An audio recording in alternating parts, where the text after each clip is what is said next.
For this week's highlighted playlist, Battlefield 5 has stuck with the trend of infantry-based maps and brought us Uprising, an urban conquest playlist. As I said, this is an infantry-based version of Conquest on the maps Marita, or Marita, I'm not sure how you pronounce it, Marita, yeah, Marita probably, Rotterdam, Devastation, and everyone's favourite Operation Underground. The servers on PC are 32 versus 32. I'm not sure what they are on console. Probably the same since it is Conquest. And with only 1 or 2 vehicles maximum per team, the pace of the round can dramatically change when the servers fill up. The maps usually have a high ticket count, which is close to or more than 600 tickets, and this can really help with completing some of the gun assignments for your mint or gold camos.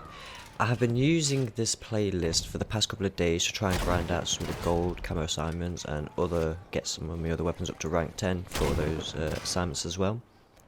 With a big focus on infantry and urban based combat, the maps are generally smaller than others and tend to have more cover in between the capture points. Also, depending on which map you are on, it depends on how many capture points there are. Alongside this new playlist, to hone your infantry skills in, came a new set of Tides of War tasks to complete this week for the reward of a chapter tier skip and help getting closer to Misaki, the first ever free elite skin for Battlefield 5. This week's tasks and rewards are as follows. Resist. Capture 2 objectives for 5,000 chapter experience. Optional, spuds, eggs and pineapples. Inflict 300 damage using AP mines or grenades for 14k chapter XP. Fight in the streets. Kill or squad assist 10 enemies for 14k chapter XP. Dirty work. Earn 12k score as medic or support for 14k chapter XP. Shine a light. Spot or spot assist enemies 30 times for 14k chapter XP. Another optional, attention grabber. Inflict 75 damage using flare pistols. This is a lot harder than I thought it was actually going to be, for 5k chapter XP. On the barricades. Build 20 fortifications for 5k chapter XP. Pull! Sorry, I had to say that like that because it does have an exclamation mark. So sorry, but yeah, there you go. This one, pull. What you do for that is you shoot down 10 spotting flares for 14k chapter XP, and then finally the last node is Juggernaut. Capture 15 objectives for a whopping 30k chapter XP and also the chapter tier skip.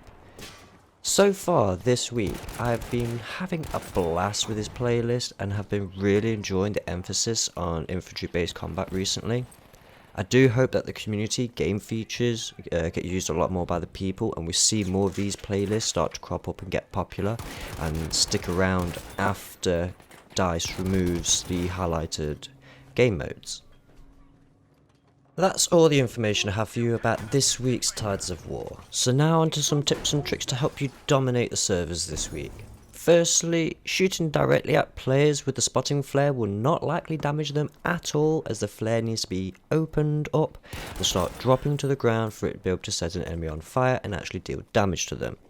I personally have found no easy way to deal damage to enemies with a spotting flare, but I am actually making some progress by getting it to float in front of people by bouncing off a wall, but I just need somebody to be silly enough to run through it and set themselves on fire, which hasn't happened yet.